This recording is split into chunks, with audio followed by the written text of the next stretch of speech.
So, without further ado, let me introduce Ken Krawchuk. Ken is the founder and president of Ken Krawchuk and Associates, which is a 25-year information technology consulting firm. He's a freelance writer and author of Atlas Snub, which is a parody of Iran's Atlas Shrugged.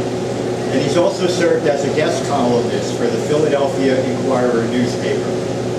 He's a professional public speaker and has been a member of Toastmasters International since 1997, achieving his Distinguished Toastmaster Award in 2006. He's also the founder of the Libertarian Toastmasters Club.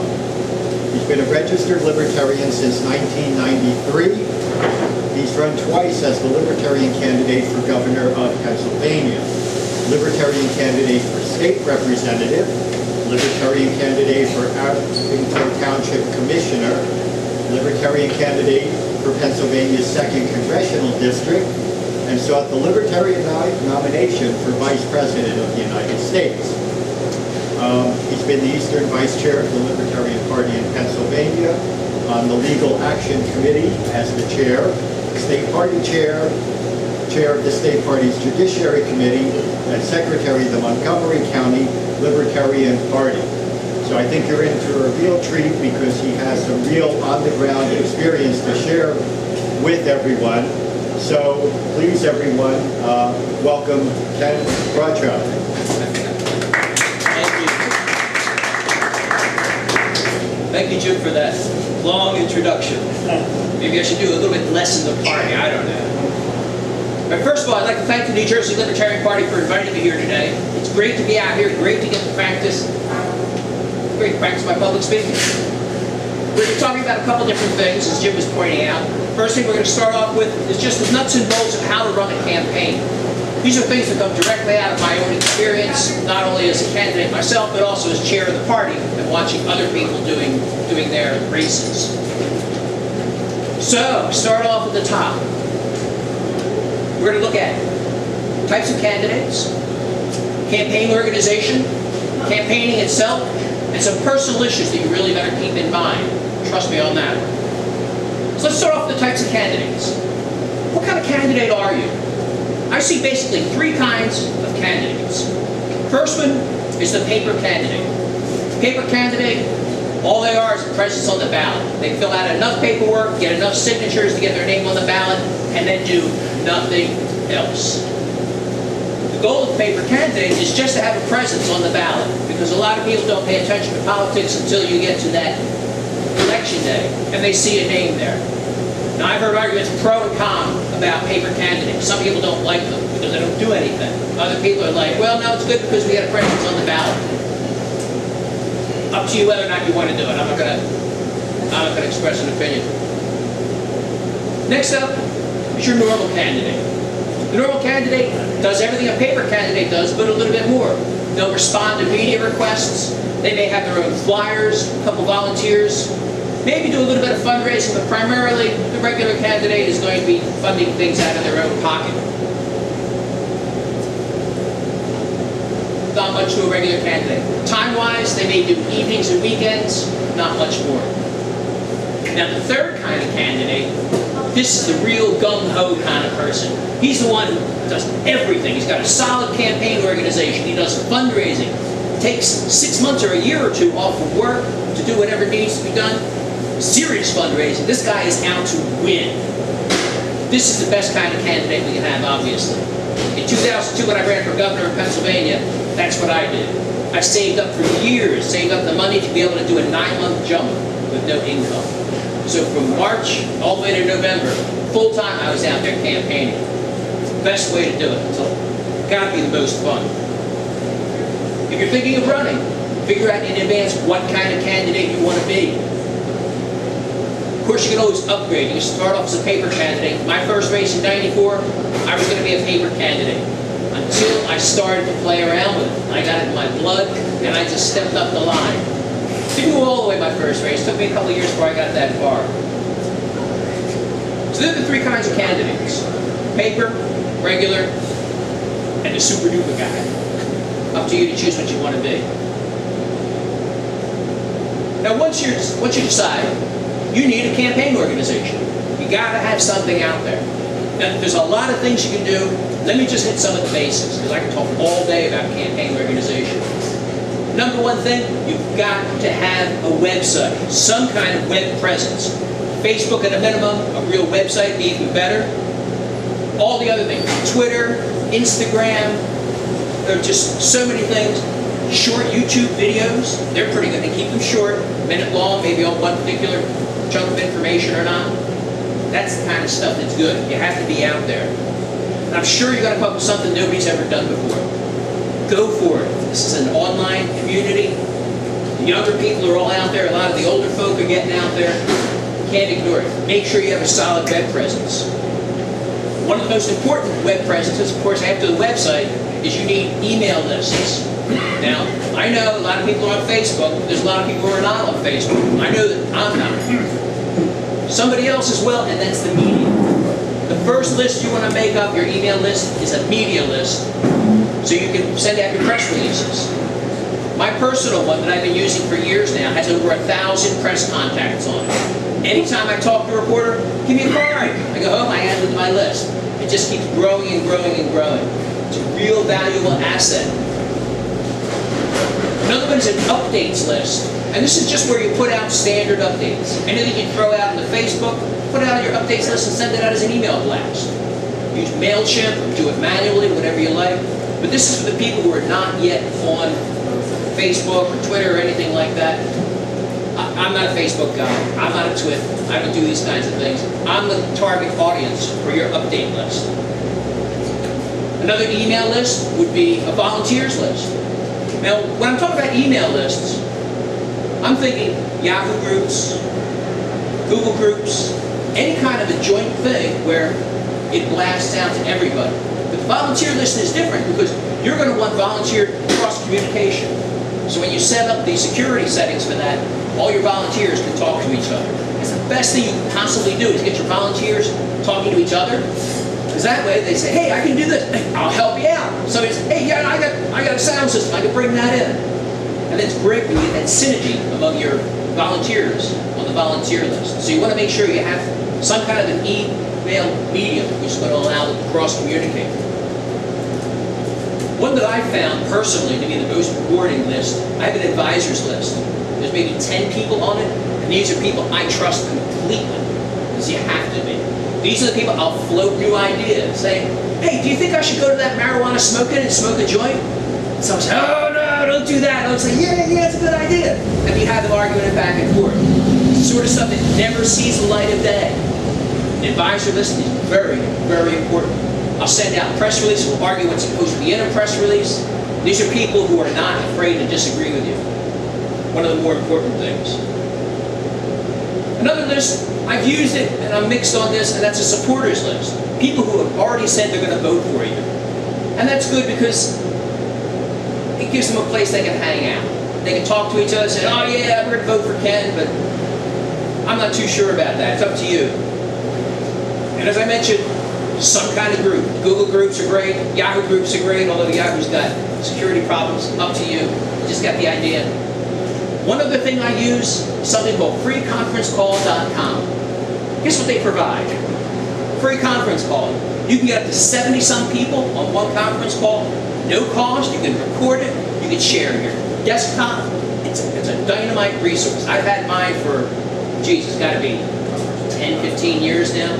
So whenever you need to get everybody talking real fast, if some big major event comes up, you've got it right there.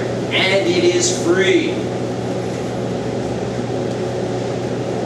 So, I'm on the other side of the page. I knew it. I missed some stuff. Something else you need in the organization? Paraphernalia. No, I don't mean that kind of paraphernalia. I mean all the must-haves that every candidate should have. Number one, a professional headshot. Not a headshot, a professional headshot. Put out the money for it, use that picture through the entire campaign, and do not change it. It will become what people remember you as. Of course, that goes on your website, and it goes on another must-have, which is a flyer. You've got to have a little Slim Jim or something like that. I've got mine right here. Ken, Libertarian for Governor, picture me and the family. On the the back, my 12-step plan number 4 in Pennsylvania. Veto tax increases, use line item veto, phase out personal income tax, abolish property taxes, whatever it is. You can hand this out, you see somebody, there you go. Very quickly, they can learn who you are.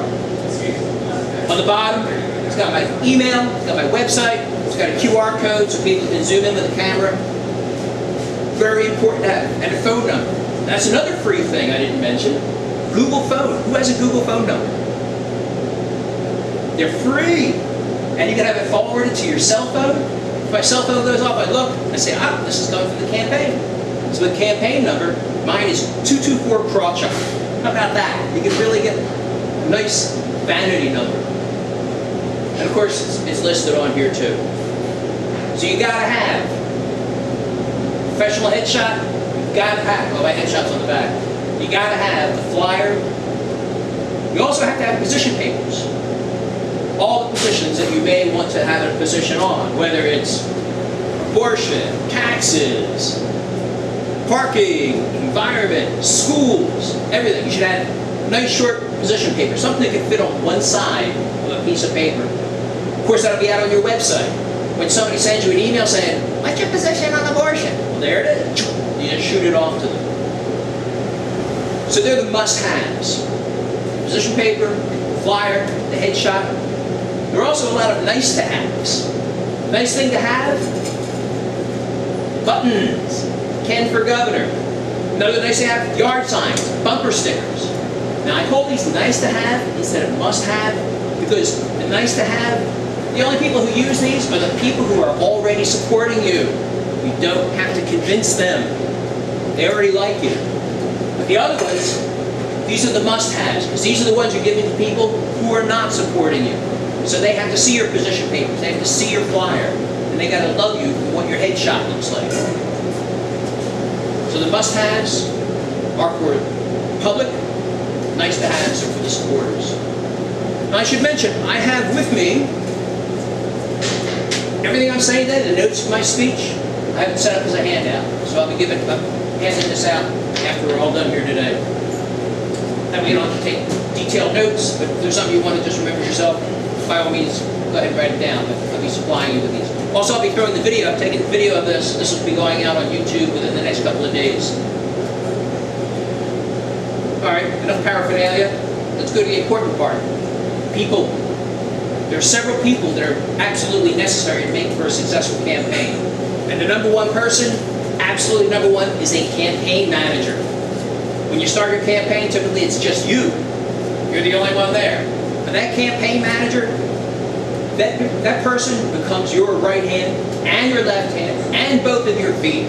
This person, you're going to live with them for months. During my governor race, Eric Lucas was my campaign manager. I saw Eric more than I saw my wife some weeks. And she's sitting there scowling at him, you know. And my wife did a great job in 2002. She was my road manager. She took care of fetching things, getting things set up. If I was busy talking to voters, she was off doing other things. She was great. She was real handy to have. But that campaign manager, you're somebody you're going to be joined at the hip with, somebody you've got to be able to get along with. Now, they'll be doing everything. Anything that needs to be done, they'll do it until you can find somebody to do it. So some of the other people you would need would be a treasurer, obviously. Somebody who's going to bring in the money. And of course, this has to be somebody you can trust. They have to be detail-oriented, because you have to really pay attention. I guess you have the same kind of campaign finance filing requirements here in Jersey that I've got in Pennsylvania. Matter of fact, I've got mine with me. I just got them notarized today. Got to go out to the mail tomorrow. Treasurer must be trustworthy. And I've been lucky so far in that. Nobody's absconded with my money. One guy on the campaign finance reports, he messed them up a little bit, but we're able to straighten that out. Third most important person is your e-person. This is your system administrator who will set up your Facebook and keep it running. The person who will set up your email lists and keep them running. It could also be the same person who provides content, who posts content, who writes the content. Not always. So maybe your third and fourth most important person, your e-person. Another thing your e-person would do is reply to standard requests. So if somebody sends in an email saying, what's your stand on abortion? They're going to just send it right out. The candidate will never see that. And the more of that kind of stuff that happens behind the scenes, the more a candidate can do. Another person that's important is your media person. The person who writes the press releases. The person who answers queries from the press. After you send out a press release, the phone always starts ringing. They want to know this, they want to know that. Well, if you have a media person, the candidate's not bothered with it. If the media wants to talk to the candidate, of course, by all means, pass it on up. The best thing you can possibly do is talk to the media. That's why we run. That's great, you know, because a reporter will come up to you and they'll ask you questions. They'll write down the answers. Then they'll publish them.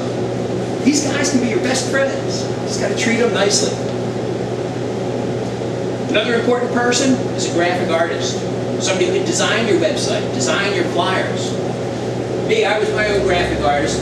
You may be able to tell this is the same format I've been using since 1994. Same font, same layout, same everything. I had a graphic artist in 2002 who did a much, much better job for me. Hard to find a graphic artist, a good one. They have to be an artistic kind of a person. Good luck finding one. Another important person is a fundraiser. Somebody in charge of the fundraising. Now, typically that's a candidate. The candidate has two jobs, money and message. That's it. But the fundraiser sets everything up. Sets up the event, the candidate walks in, gives the message, does 50-50, and heads on out. There's an argument about fundraisers, because there are professional fundraisers out there, and they will take between 20 and 40% of the take.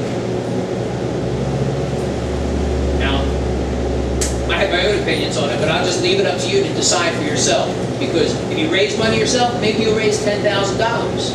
If a professional does it, they're going to raise $100,000. All right, let's say they kept $40,000. You now got $60,000 in your pocket instead of $10,000. Your choice. You tell me what you want to do. I have used professional fundraisers, and I've had mixed results. Up to you how you want to do it, one way or the other. Lots of other people that get involved in the campaign. We just run down the list. Stand-in speaker. Somebody that's a campaign manager. It could be just some other Toastmasters I've had do this. Student coordinator. I had a young guy, 15, 16. He would call all the high schools in the area. Would you like the candidate to come speak? And he'd line them up, one after the other for me. Great to have a young person like that. Opposition research. I had another guy just mining facts on the other guys. That's really handy, especially when you get out to the debate stage. A web watcher. People are always commenting on you. Find out those comments. Find out the ones that need responses, especially the ones that are wrong. Oh no, Ken's in favor of tax increases. Anybody, any of your volunteers can alert you to that, and then you can respond to it. I have a lot more suggestions out on my campaign website, kenpay.org/volunteer. All kinds of suggestions there. I'm not going to go into all, we'll be here all day. But in general, if somebody approaches you and wants to do something, do it! Take them up on it. Say, I got a plan for getting your flyer out to 100,000 people. You're in charge. You're the man. Follow up. If a volunteer has an idea, follow up. Lots of other people. Just in general, grab everybody you can. Now when I give this talk in Pennsylvania, I talk about the paperwork. I have no idea what kind of paperwork you guys got in Jersey. None at all. I would just say one thing. Make sure you do it. Because I've seen candidates clobbered over the head because, oh, he didn't file his campaign finance return. What are you hiding, Mr. Libertarian? Just make sure it gets done. That's the only important thing. All right, so we looked at the kinds of candidates there are. We looked at the organization of the campaign, both paraphernalia and the people. When all that's in place, now comes the fun part, campaigning. That's where you get out there and you start doing things. First thing you do, always the first thing, is you travel the district. The second thing you do is travel the district. And guess what the third thing is? Travel the district. Absolutely. First thing you want to do is start going door to door. We're going to talk about door to door in a little bit, but I'll just go by now. But let me give you some of the sequencing, because the first person you want to visit are the libertarians. Because they're the ones who will be providing money, volunteers, and just moral support. And then after that, then you go to the public. When you go, when you're traveling the district, whether it's an appearance or just door to door, bring all your paraphernalia, bring your flyers. Also bring sign-up sheet. Would you like to sign up for my update sheet? Just give me your name, email address. I'll give you your phone number too. If you can get those three things, that's gold. Name, email, phone number. Volunteer sign-up sheet as well. So you got the update sheet, volunteer sheet. And one thing that I like to do is I bring a cheap little video camera with me so I can video all of my events and throw them out to YouTube. If you go out to my YouTube channel or go through my website, kenk.org, lots and lots and lots of my appearances are out there. Just a good, cheap way of getting your word out. One of the things that I really enjoy about campaigning are the public appearances and the debates. I mean, they got to be the most fun part because you get a chance to make the other guys look like the statists that they really are. And you got to be ready for it. You need two things to be ready for it. First one is a canned speech, your stump speech. When somebody says, "Ken, get up there and tell us about yourself." 1 to 5 minutes. You got to be able to stretch it out or collapse it like a car area. Thank you very much. My name is Ken. I'm the Libertarian Party candidate for governor of Pennsylvania. 61 years old. My wife and I have been married for 37 years. Quick bio. Something about you, something about the party, and something about the issues you're running on. And I'll be touching on those later on when we're talking about why vote Libertarian. We'll leave it at that for now. When you get asked the question, always answer with a short answer. Yes or no. Ken, what do you think about taxes? Way too high. Once you give the short answer, then you go into the long answer until they stop you. Stop at a minute. Sometimes they let you go 2 minutes. Try and stop at a minute. And the best place to practice stopping at a minute is Toastmasters. How many Toastmasters? Hurrah! We've got a couple of them here. I always like that. Best place you can learn. I'll be talking more about Toastmasters later on. So you need your stump speech, and you need canned answers to your main issues. Talk about taxes, you can talk about education, you can talk about the environment, you can talk about whatever it is that's important. We'll talk about what's important later on. There's a lot of little subtopics on this that I've done all-day seminars on this. I'm trying to keep this within about an hour here, so do the best we can. So, when you answer a question, short answer first, then the longer answer. Try to give an example. When we cut taxes, you will have more money in your pocket. You'll be able to buy your kids an extra ice cream cone. Wouldn't that be great? You tune your voters into that radio station, WIIFM. What's in it for me? So you show them, you give them an example of how the libertarian position is going to make their life better. And of course, major thing when you're up in a public appearance, we up there talking to people, never, ever lie. Never. If you don't know, don't guess. Say, do you know? I'm not too sure of that. Tell you what, I will research and get back to you. What's your email address? Here, sign up on my updates list, and I'll make sure I get it to you. Always, never lie. One of the biggest questions that I get, and I tell you it's got to be the most frequent one, Ken, why are you running? You have to have an answer. You have to have a good answer. Why are you doing it? Are you doing it for the Constitution? Where's my Constitution? My Constitution. Obviously, I'm going to do this for the Constitution. Giving the people a choice, away from the status quo, helping the down-ticket candidates. That's one reason why I like running for governor. Because when I come, the guy's running for state rep. When the media lightning strikes me, he gets hit too. So it's good for both of us. Another reason I like to run is to make the opponent's life miserable. I love that. And I'm going to talk a little bit more about that later on. One of my last things, I got a funny story about how I set up one candidate. But that's it. So be ready. Why are you running? Me, I'm running because I'm mad as hell and I'm not going to take it anymore. Our taxes are rising more than 3 times the rate of inflation in Pennsylvania in the last 50 years, and enough is enough! You gotta have a reason, and it's gotta be short and sweet. Remember? Short answer, long answer.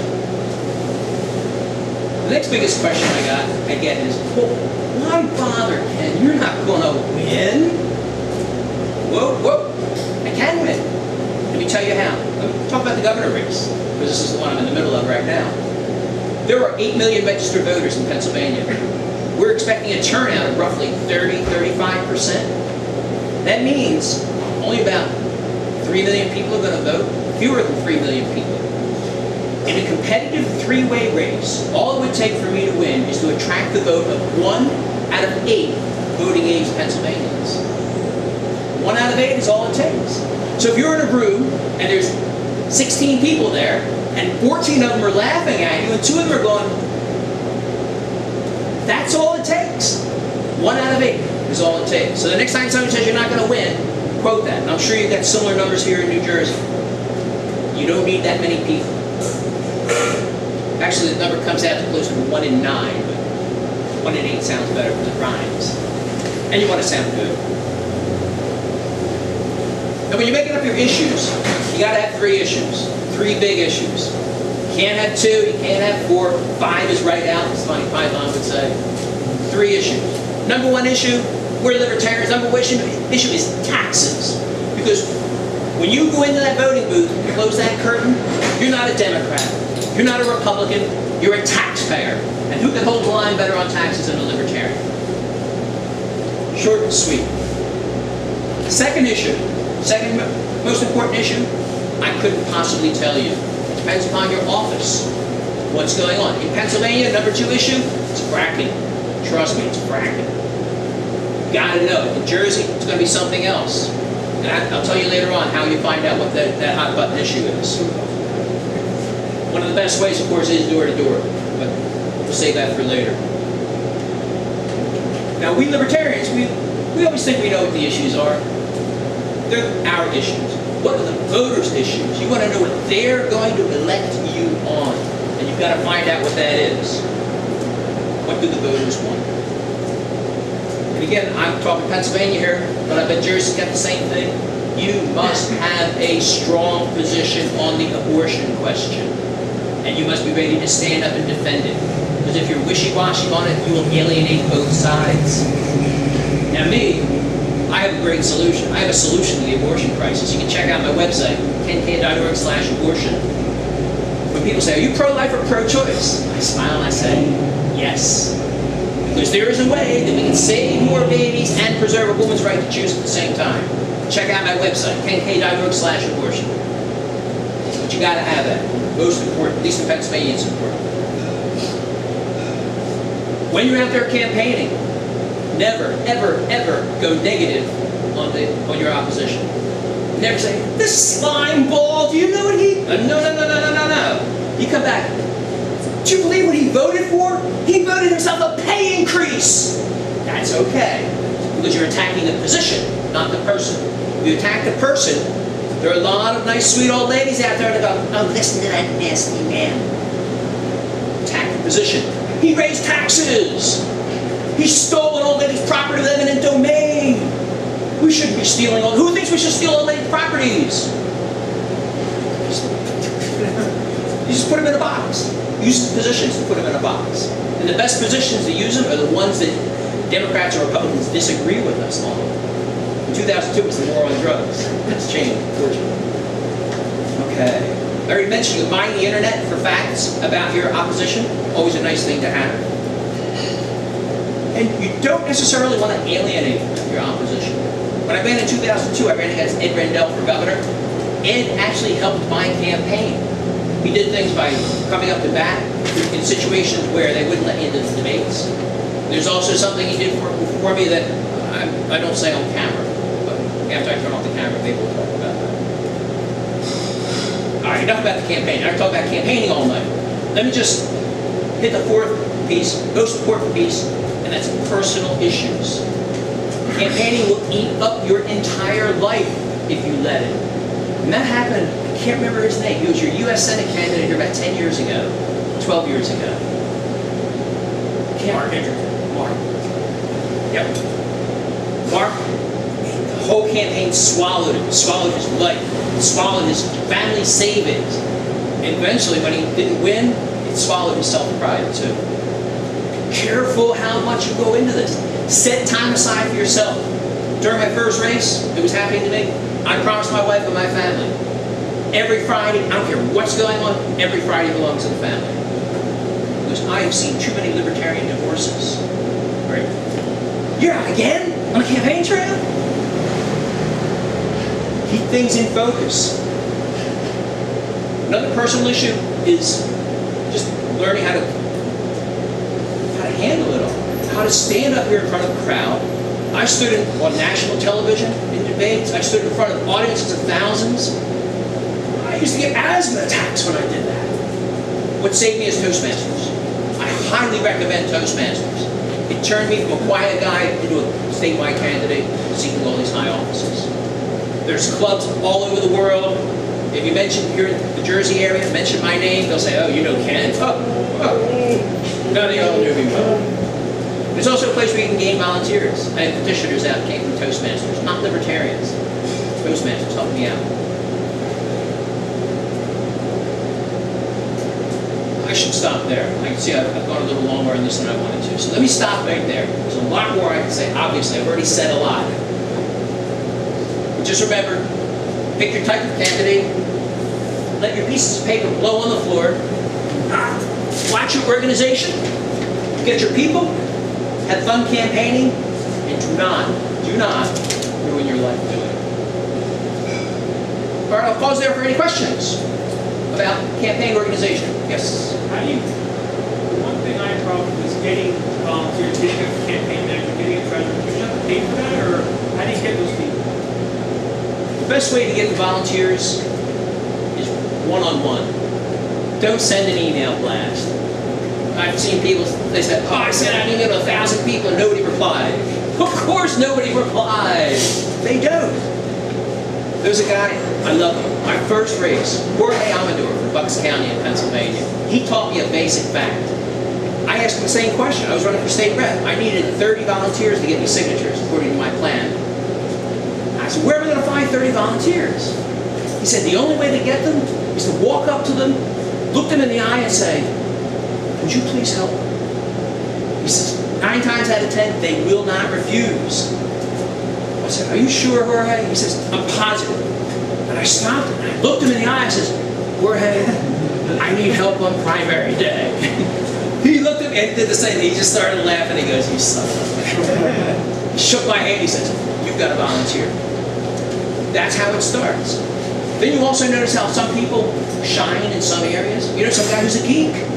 He's got a great website. Dude, where'd you do that website? Can you do one of those for me? And it's one-on-one. You go up to the person, you look for somebody who's doing what you need, and you ask them, please do this. They may say yes, they may say no, especially on a big thing like campaign manager. I was surprised when Eric said yes. Eric had just left one job, he was on unemployment, so he had a minor income coming in. He says, let me ask my wife. And she said yes. So that's the way to do it. Personal contact, not emails. Phone is kind of okay, but face-to-face is better. Do you have any suggestions in terms of fundraising, different types of events, or how do you go about organizing them, finding venues? A couple ways of doing fundraising. One of the ones I found is very effective is direct mail. But you need that killer letter. There's got to be a reason for it. For example, I sent out one earlier this year saying, we're trying to get on the ballot. We need paid petitioners. We're looking to raise $10,000. Can I count on you for $100? No, 50. Because I've sent this out to so many people, if each person replies, we'll be set. That's one. Another one that I like are fundraisers, things like this. We have a door admission, and you feed people for the admission. They may be $20, $30. You don't have to make it that much. Just make sure it's enough that you clear it. Because once you get people in, that's when you start leaning on it. 50-50, who's buying 50-50? Pick the prettiest girl in the audience and have her walking around selling 50-50 tickets. That's one way to do it. There are other tricks. You can get a credit card, an affinity credit card, where every time somebody bills something on the credit card, you get a piece of that. That works as well. I've also seen, once you get people into an event, there are all kinds of other tricks you can do. I've seen Michael Bednar do this. When he gets up there, he says, I'd like everybody to stand up. all right, those of you who do not have a job, sit down. And he just goes through a couple like that. He says, all right, the rest of you, I would like you to pull out a $20 bill in your hand and hold it up in the air. All right? He says, how many of you can't afford that? You can sit down. Nobody's sitting down after the first batch. And then everybody's standing there holding a $20 bill. How many of you are doing well this year? How many of you are having a really banner year? You've got more than a 20, don't you? You got two hands, right? And you got people standing there holding all this money in the air. I was in awe watching this guy. I mean, Michael Bernard's a great man. I love him. There are many other tricks. I've done phone solicitation. That's also very powerful. I get on the phone. I just go down my state libertarian list. Hi, Ken Krawchuk, you're Libertarian candidate for governor of Pennsylvania.